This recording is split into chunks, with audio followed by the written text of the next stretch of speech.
Hola, buenas tardes. Gracias por estar aquí.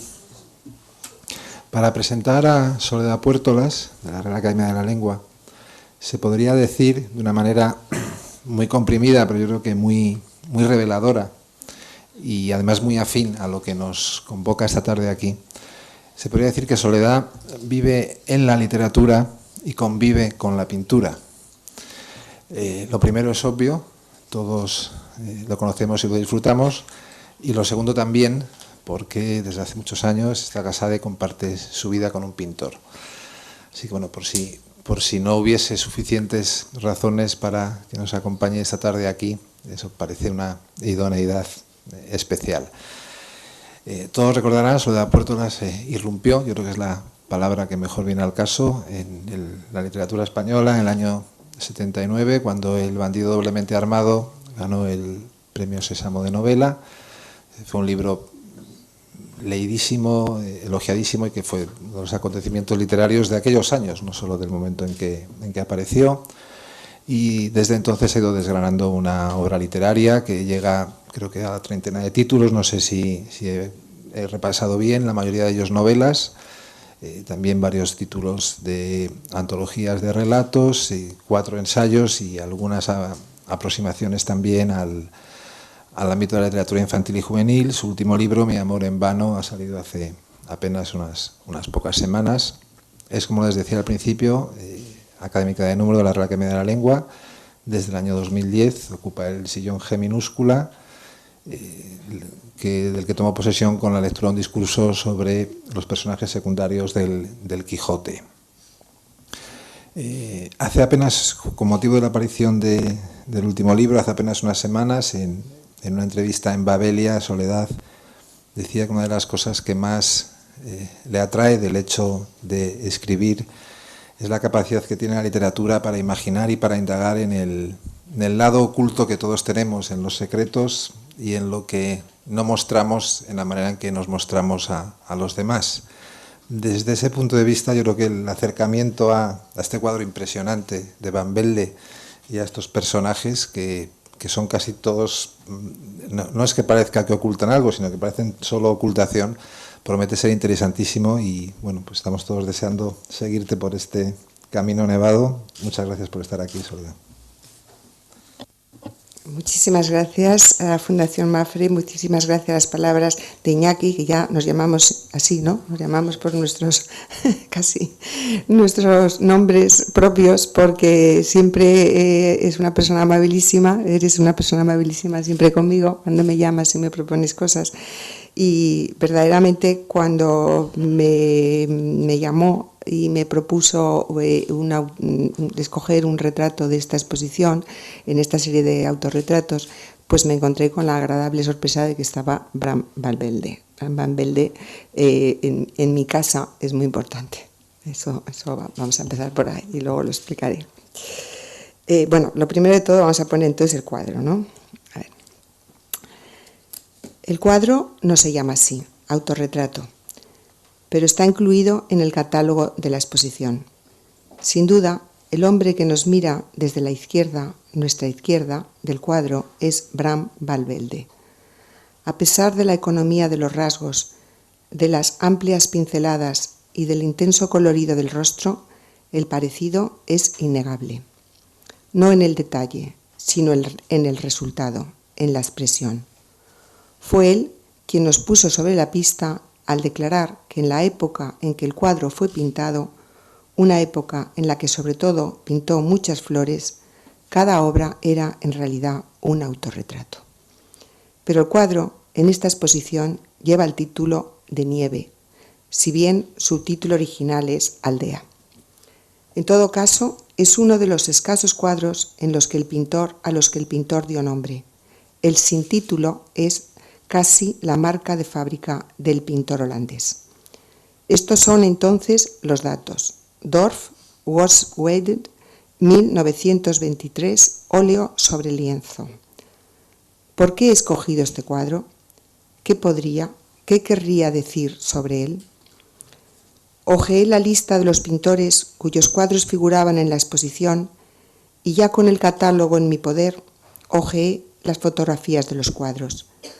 pero lo cierto es que en cuanto mi mirada tropezó con el nombre de Bram van Velde, hice mi elección.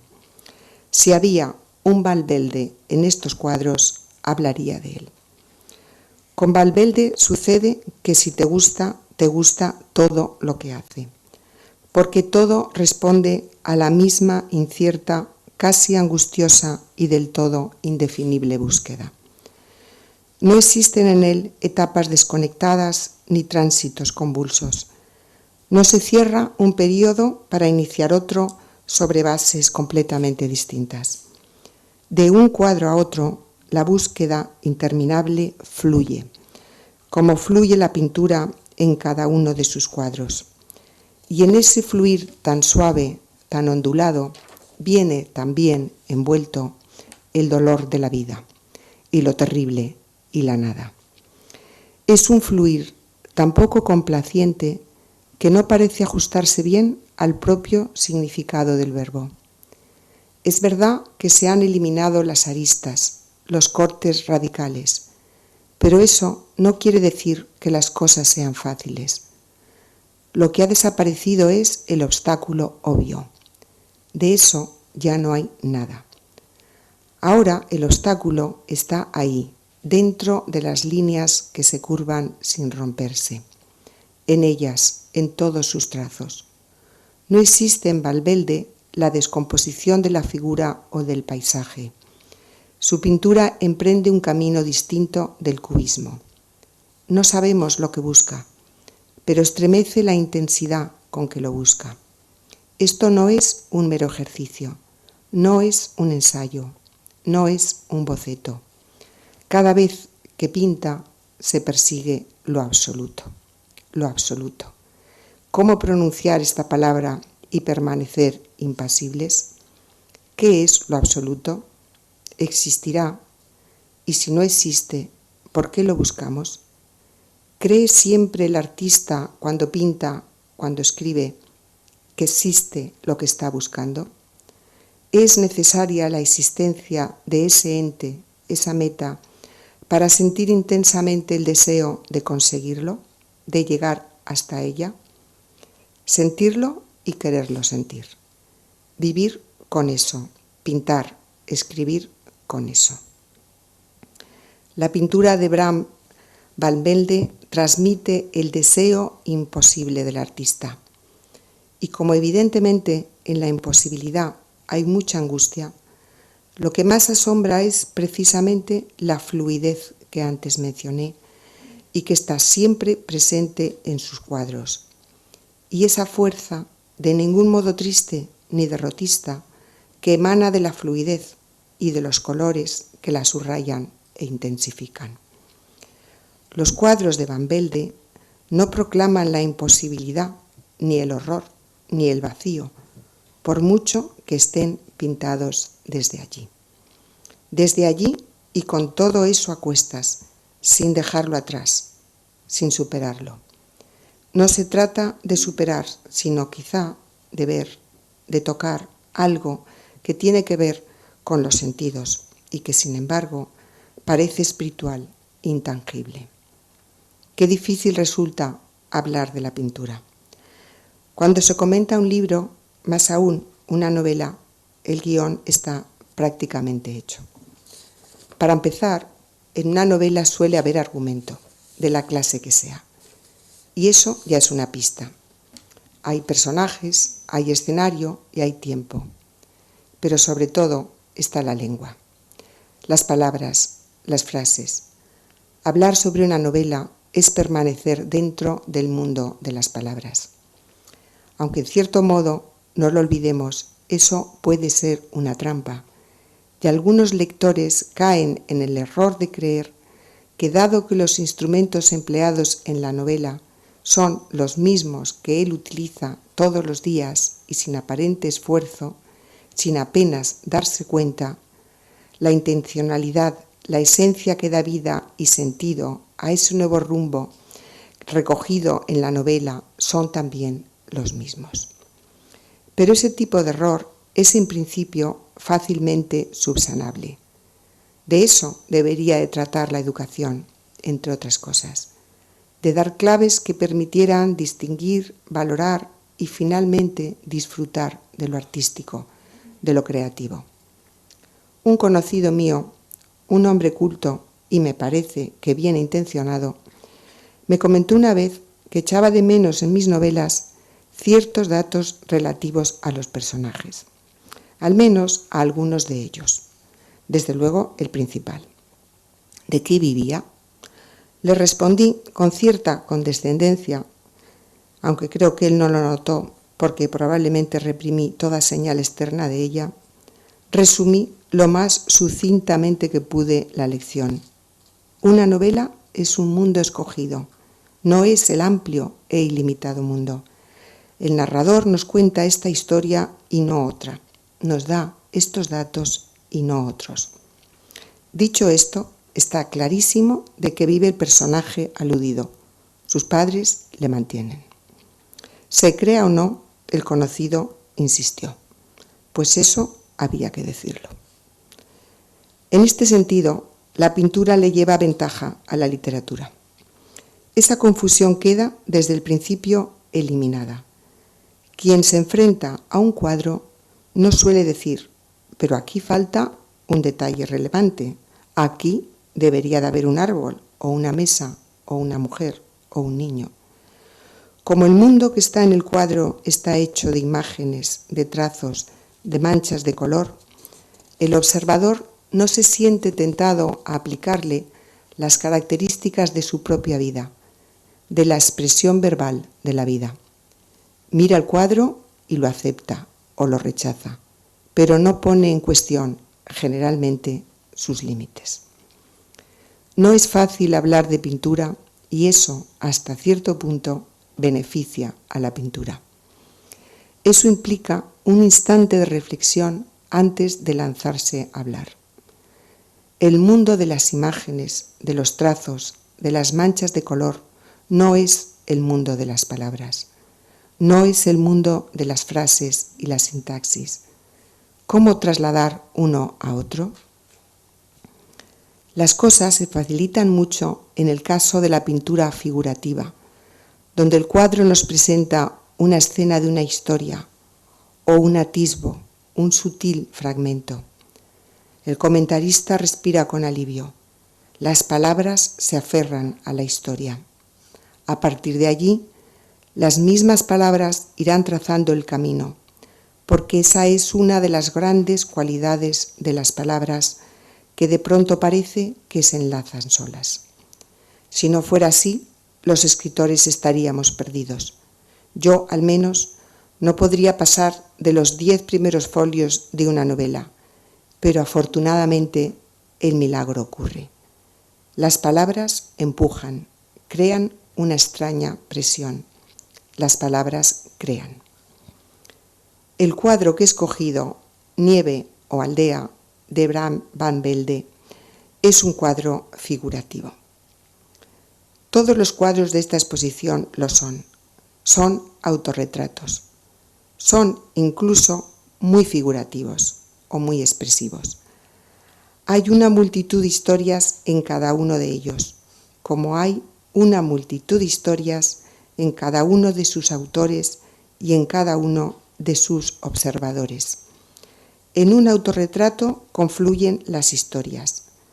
Es como una encrucijada, una de esas glorietas o rotondas que han proliferado por las carreteras de circunvalación y donde los coches se dejan paso unos a otros según unas normas establecidas que todos deben conocer. Naturalmente, en el autorretrato, las normas son mucho más laxas. Empezamos por reconocer al autor y terminamos donde nos lleve la corriente de las palabras. Pero ¿es Nieve o Aldea un autorretrato? El hombre de la izquierda parece representar a Van Velde, pero en el cuadro hay otros 2 hombres más, uno de los cuales, además, también dirige su mirada hacia nosotros, los intrusos, los observadores. El otro hombre se va alejando, de espaldas, por el camino que lleva a la aldea posada sobre la nieve. La nieve ocupa el mayor espacio posible. Se extiende por todos los rincones. Solo queda libre una estrecha franja de cielo oscuro que no llega a ser amenazador o no demasiado, porque está animado por un maravilloso color de mar profundo, de alta mar. El cielo, es verdad, está libre de la nieve, pero a su vez es muy poco cielo. No es etéreo. Es un cielo pleno de color, profundo, ocupado por algo. No supone una fuga, sino más bien un encuadre, un límite.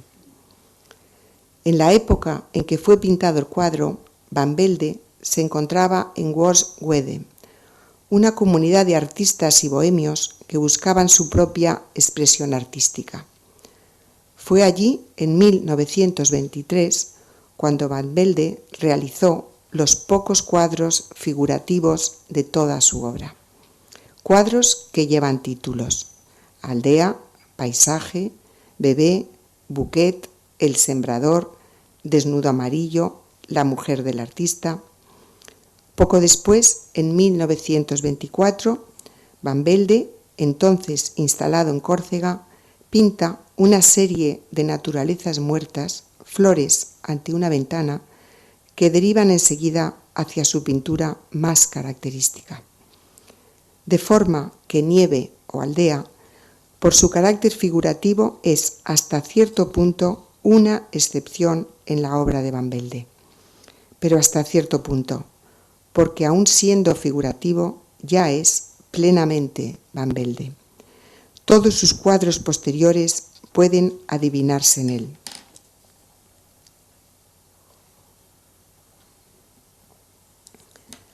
Ciertamente, el cuadro nos permite lucubrar.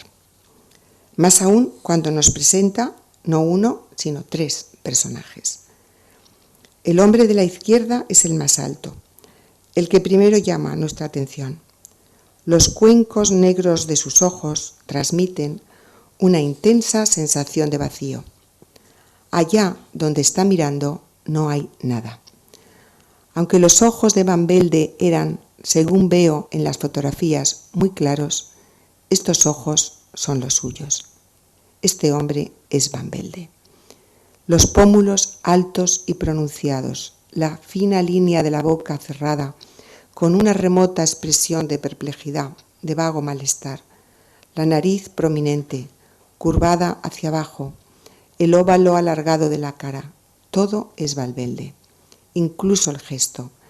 Ese brazo cuya mano debe de estar metida en el bolsillo y el otro que no vemos porque la figura está de medio perfil, probablemente también. La cabeza está envuelta en una especie de gorro, una continuación del abrigo. Es un hombre cubierto, tapado, con los hombros ligeramente encogidos. Tiene frío y está inmóvil.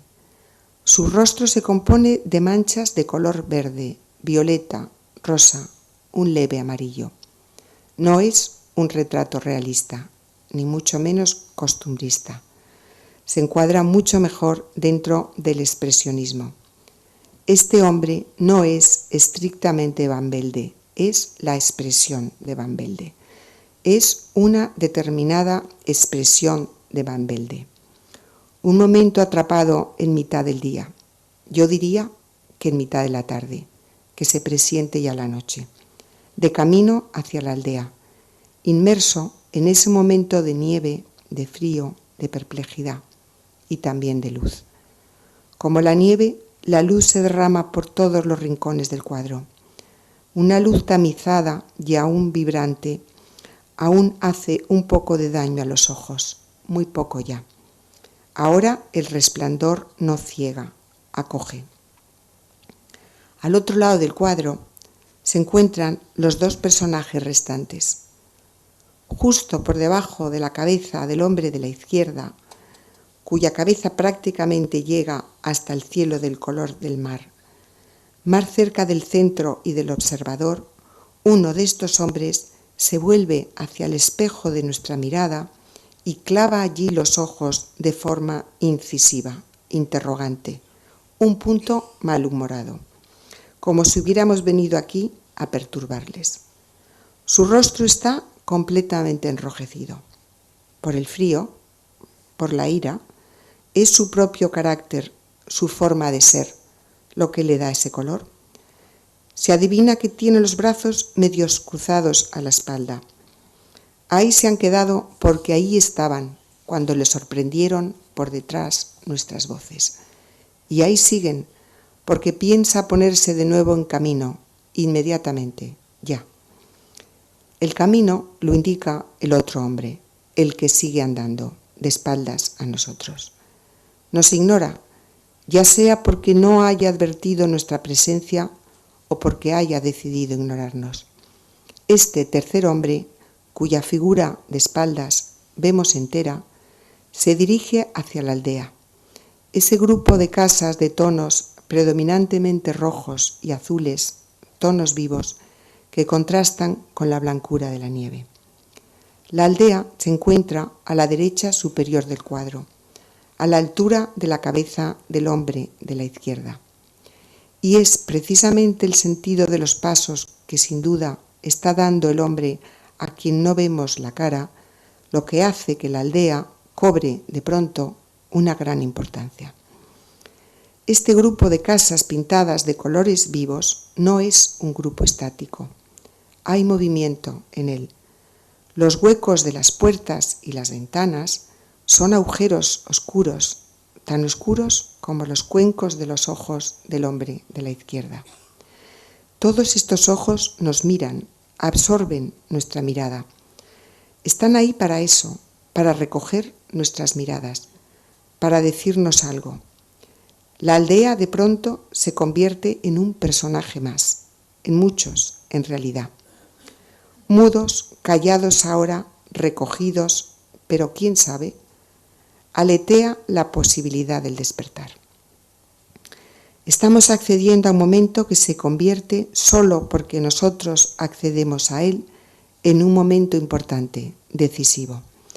Es nuestra presencia lo que convierte este momento del día o de la tarde o del anochecer en algo especial, un momento único. Lo miramos tratando de descubrir qué es lo que está pasando, cómo se derrama la luz sobre la nieve sobre todo. ¿Por qué nos miran así? ¿Qué esperan de nosotros? ¿Qué esperamos nosotros? Las meninas. De pronto las veo por detrás del cuadro. Veo todas las preguntas que una y otra vez nos hace el cuadro inagotable de Velázquez. La sucesión de respuestas siempre incompletas que acuden a nuestros labios. El polvo iluminado que flota en el cuadro. ¿Por qué ejerce sobre nosotros tanta fascinación? La pequeña infanta Margarita ocupa el centro del cuadro. Una figura casi blanca, una mancha de luz en la penumbra del cuarto. Las caras, todas visibles, la mayoría vueltas hacia el observador, hacia los reyes que han irrumpido de pronto en la ocupación del pintor y su modelo, no expresan sino eso. Sorpresa, la idea de interrupción. En cierto modo, están cerca de una expresión de vacío, porque no hay una emoción concreta. A la derecha, la fuga, el pasillo iluminado, la boca de un túnel que lleva al interior del palacio. La comparación con el cuadro de Van Velde es inevitable. El centro en Van Velde lo ocupa la nieve. Todo es nieve aquí, nieve sobre la que se encuentran las figuras y la aldea. Pero en el centro, efectivamente, queda la nieve. Ni las figuras ni la aldea, la nieve blanca llena de luz. La mirada del hombre de la izquierda, en quien reconocemos al autor, es una mirada vacía, desprovista de emoción, como todas las miradas de las meninas. Velázquez, el autor, también ha sido sorprendido en su tarea. A la derecha del cuadro de Van Velde encontramos, como en las meninas, una fuga, el sendero nevado que conduce a la aldea, a los interiores de las casas. Velázquez, en las meninas, también se encuentra a la izquierda, como la figura que representa Van Velde en nieve. ¿No son muchas las similitudes? ¿Tenía Van Velde grabada en su cabeza la enigmática escena de las meninas? No lo sé, puede ser. El caso es que yo sí la tengo, y en cierto modo eso me causa una especie de alegría. Es reconocer algo dentro de algo. Ese algo está dentro del enigma. Los dos cuadros llevan dentro un enigma. Los dos cuadros hacen que el observador se plantee muchas preguntas. En los dos hay un autorretrato. Los dos cuadros, en suma, nos hablan de la pintura. Provienen de la misma inquietud. Sitúan al pintor dentro del cuadro. Hacen del enigma un problema personal. Al llevar la pintura, el momento de crear, al interior del creador, Velázquez y Van Velde se proclaman los auténticos protagonistas del drama. Un drama que no está en la vida, sino en el espacio intermedio, en la fisura, ese momento en que la vida pasa al arte, el tránsito. Si no fuera así, resultaría un arte desprovisto de vida. He aquí la necesidad, la urgencia del milagro. ¿Cómo conseguir que el cuadro lleve vida en su interior si ya se ha separado de la vida? En Velázquez, el polvo que flota en el aire parece ser el velo tras el que se refugia el pintor. Eso prevalece una vez que todo lo demás no es sino mero pretexto. En el cuadro de Van Velde, el velo es frío iluminado, es nieve recién caída, es olor a nieve, a aire limpio, helador, invierno, abrigos, ropa oscura, ropa de invierno.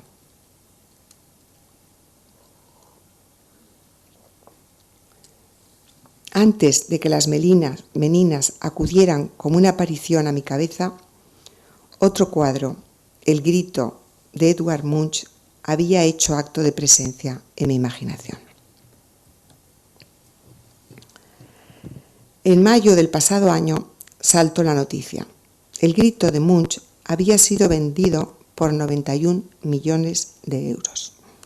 La casa Sotheby's había conseguido alcanzar esa cifra, superando el récord establecido por Desnudo, Hojas verdes y busto de Pablo Picasso, que había alcanzado un precio de 81 millones. El tremendo rostro de la figura del grito ocupó las portadas y las páginas dedicadas a la cultura en los periódicos. La noticia no concernía solo al arte, sino evidentemente al dinero. Y como el comprador era, se nos dijo, un coleccionista privado y anónimo que había pujado por línea telefónica, es decir, invisible, lo primero que se le podía ocurrir a una persona corriente, una persona del grupo de los no iniciados como yo, era: ¿y quién tiene tanto dinero como para proporcionarse ese gusto? ¿Qué clase de capricho es este? ¿Vale el cuadro todo este dinero? ¿Hará las funciones de los lingotes de oro guardados con 7 llaves en los sótanos de los bancos? Cada cual responderá estas u otras preguntas a su modo. Pero el caso es que el grito se abrió paso entre las noticias en nuestra vida. ¿Quién más, quién menos sabe cómo es el cuadro? ¿Qué es? No es de extrañar que su imagen se me reprodujera en la cabeza al mirar el cuadro de Van Velde. Por la época en que Nieve fue pintado, la influencia de Munch en la comunidad artística de Wolfswede era incontestable. Desde luego, Nieve remite al grito, que además estaba presente y vivo en mi memoria, de manera que acudí a él y puse el cuadro de Munch, es decir, la fotografía del cuadro, al lado del cuadro de Van Velde. Posé 3 dedos de la mano sobre la figura convulsa de Munch. El resultado era una reproducción en blanco y negro, desprovista, por tanto, del intenso colorido y de la expresividad amenazadora que transmite. Es un paisaje bastante apacible. más aún en la versión que alcanzó tan impresionante cifra, que es esta. En ella, una de las figuras del fondo a la izquierda, la que avanza por el puente, está inclinada sobre el lago y esa actitud contemplativa transmite calma. Este hombre pensativo que se acoda en la barandilla, tenga o no pensamientos atormentados, va bien vestido. Lleva la cabeza cubierta con sombrero de copa. Aparentemente no hay motivos para sentir inquietud por él. ¿Quién no podría acodarse en el pretil de un puente y dejar la cabeza sobre la mano? El que mire hacia abajo no es un drama. Además, los barquitos que navegan por el centro del lago transmiten sosiego. Todo está en orden. Las líneas están trazadas con mucha suavidad. Se curvan sin esfuerzo. Este universo de curvas suaves y desprovisto de color, solo en las gamas de los negros y grises, no constituye en sí mismo una amenaza. Pero al apartar la mano que oculta la figura, se produce el reclamo del grito. Esta figura, probablemente masculina, sí es inquietante, perturbadora, tremenda. Qué expresión de locura, de horror, en esta cara despejada, blanca, tan cerca del centro del cuadro. Qué terrible esa gran boca abierta, vacía, sin dientes, sin lengua, sin labios, que se dirige directamente, sin pudor, sin escrúpulos, hacia el observador. Los ojos se pierden sin mirar. Son ojos vueltos hacia adentro, pero la boca nos mira. ¡Qué boca más espantosa! Se convierte en una especie de acusación, aunque no sabemos de qué. ¿Qué hemos hecho? ¿Por qué se nos mira? ¿Por qué se nos grita así? Pero esa ha sido exactamente la voluntad de Munch. Si quería conmocionarnos, está claro que lo ha conseguido, y con creces. La victoria es total. El grito se impone sobre nosotros. Vuelvo a posar la mano sobre la figura. Otra vez la calma, las líneas que se curvan sin esfuerzo. Sí, aquí está Valverde. Más que en la figura, aunque la silueta y su oscuro atuendo también nos lo pueden evocar, Valverde está en las líneas, en la composición, en lo que está definiendo la pintura, la forma de pintar. Hay una búsqueda, un propósito similar. Después de poner y quitar la mano varias veces sobre las figuras, se me van haciendo más evidentes las diferencias y similitudes entre ambos cuadros. En la figura de Munch no es solo la boca abierta lo que lo distingue y lo que por encima de todo nos impresiona, sino las manos que sostienen la cabeza y tapan las orejas. La figura está espantada y se tapa los oídos. No quiere oír el grito, ya sea su propio grito o de otro, el grito del mundo, el espanto del mundo. Pero, ¿y las dos figuras del puente? ¿Acaso ellas no han oído el grito? En otras versiones del cuadro, las figuras simplemente están ahí, son paseantes que se dirigen hacia nosotros, simplemente, plácidamente. Las siluetas de las figuras de Valverde son casi tan escuetas y estilizadas como las de Munch, incluso más oscuras, pero no transmiten espanto, y tienen mucho más que ver unas con otras. En Munch nos asombra el contraste entre el hombre o mujer que grita y los hombres, que sí son hombres del fondo. En Valverde, los tres hombres, que sí son tres hombres, tienen un aire común. Aunque no podemos ver la expresión de quien de espaldas camina hacia la aldea, podemos suponer que iba con ellos. Está lo suficientemente cerca.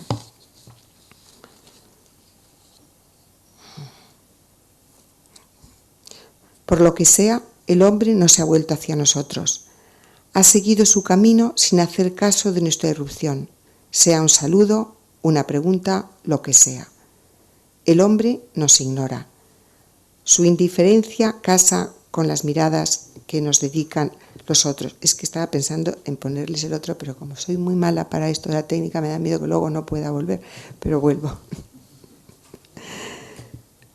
Pero por supuesto, la cara más interesante del cuadro de Van Velde es, voy a las meninas, es la del hombre de la izquierda. Reconocemos los rasgos del autor en esta cara.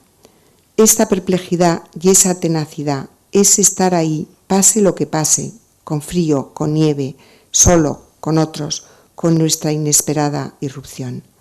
Con las manos en los bolsillos, vuelto casi enteramente hacia nosotros, es seguro que enseguida se dará media vuelta y seguirá su camino. Seguirá.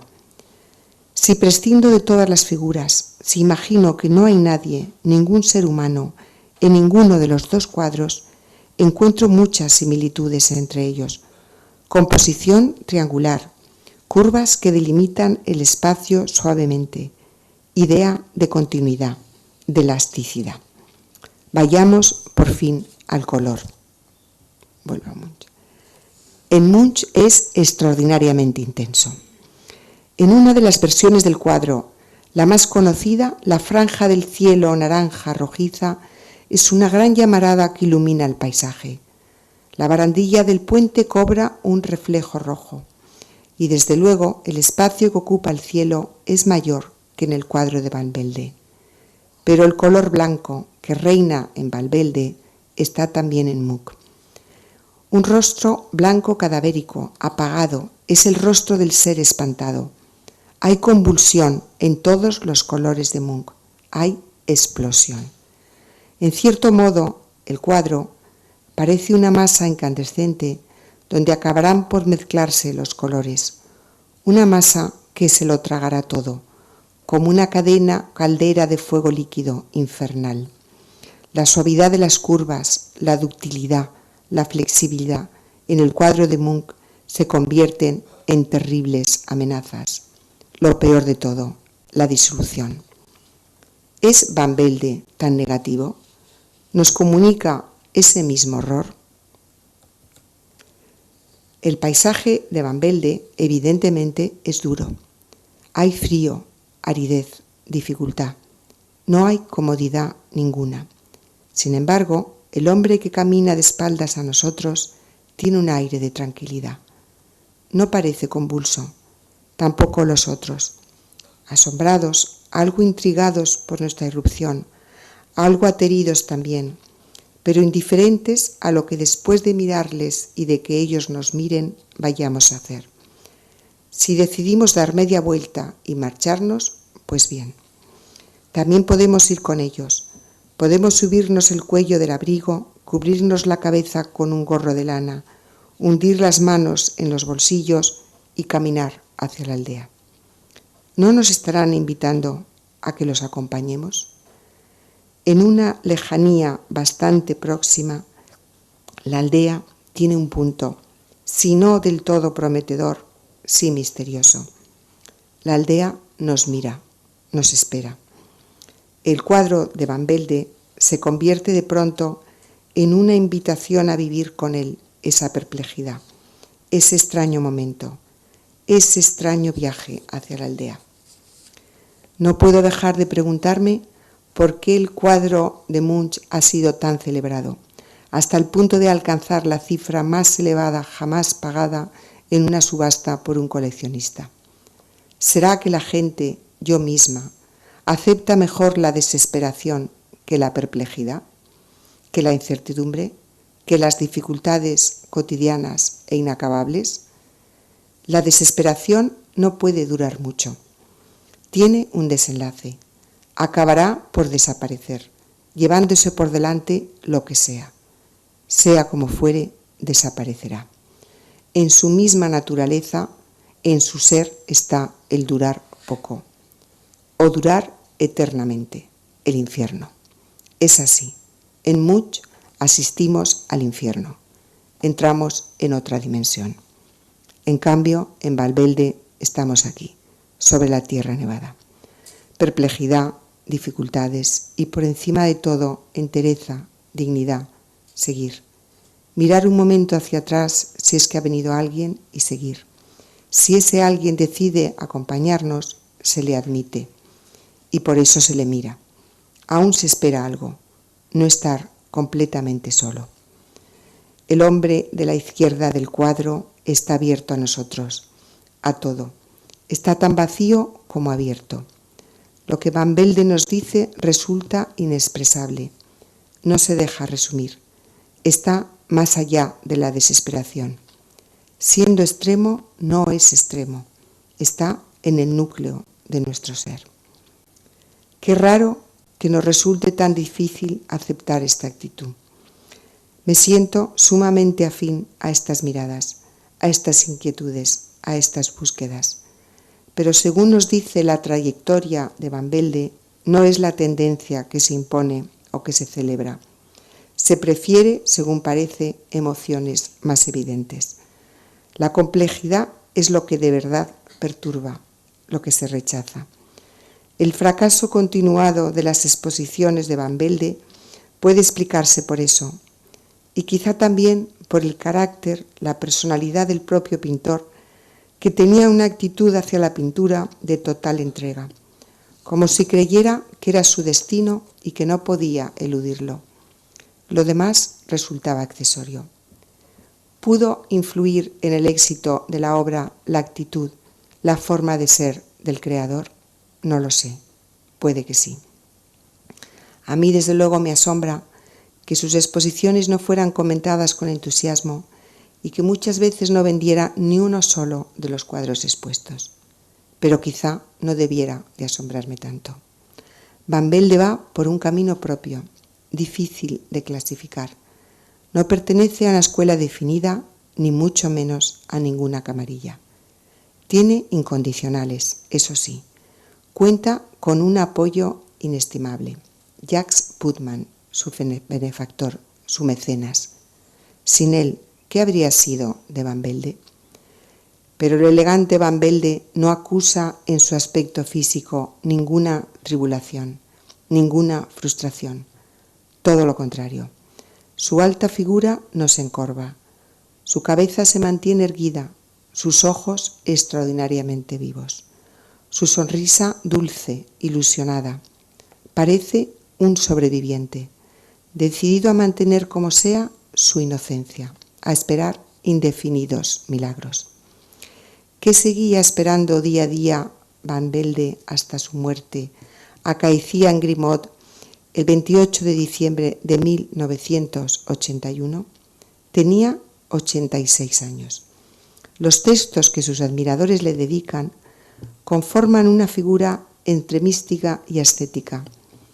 No nos ofrecen muchos detalles por los que pudiéramos hacernos una idea clara de cómo era.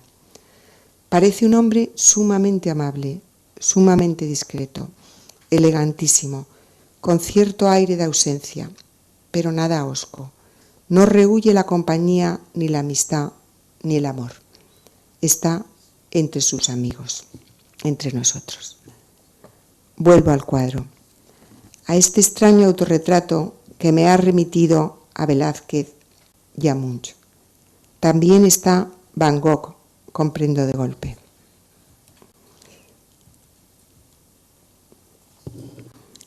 El paisaje azulado de noche estrellada ha quedado cubierto por la nieve, pero de pronto lo percibo con sorprendente claridad. Y busco una reproducción del cuadro de Van Gogh y hago lo mismo que hice con el de Munch, ponerlo junto al Van Velde. Lo primero que me llama la atención es el gran espacio que ocupa el cielo. La estrecha franja de Van Velde es mucho más ancha y poderosa en Munch, pero en Van Gogh casi se hace con todo el cuadro. Tanto cielo en Van Gogh, ¿qué significará? El ciprés llameante que se alza a la izquierda cobra para mí carácter de presentimiento. Ese será el lugar que ocupará la figura de Van Velde en su autorretrato. Una aldea muy parecida a la aldea de Van Velde surge en el fondo del valle. Sí, Van Velde tenía que tener este cuadro de Van Gogh en la cabeza y probablemente también lo tenía Munch.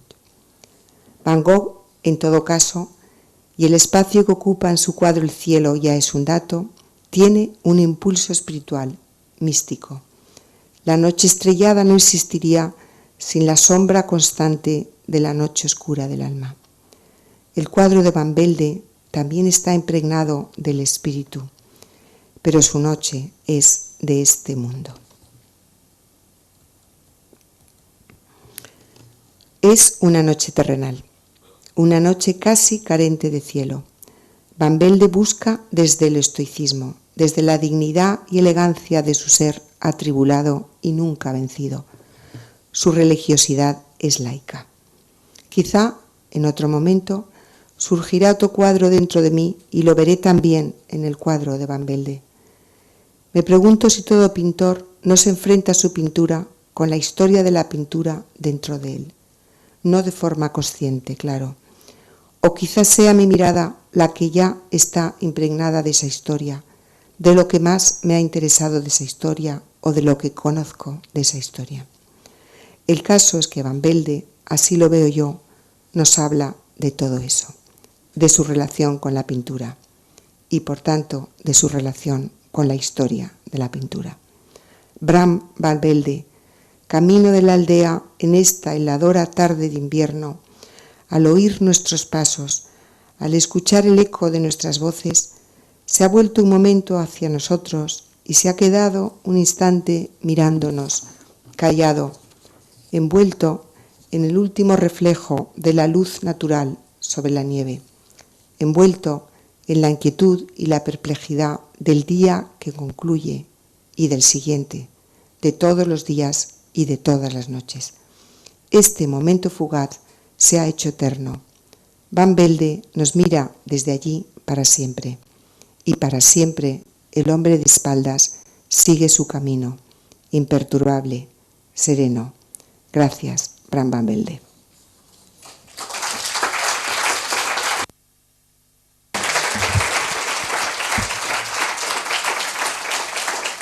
Muchísimas gracias, Soledad.